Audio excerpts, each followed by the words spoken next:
Okay, today we're working on listing a Seth Thomas. I believe this is for a calendar clock. Look at the mechanism in the back. You make the decision.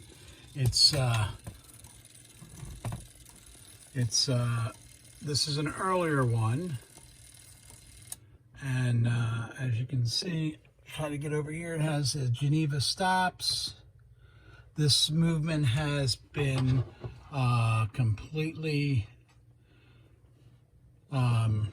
overhauled, completely disassembled, has new springs or newer springs. They just look really clean. A couple of bushings have been done, especially on the on the escapement.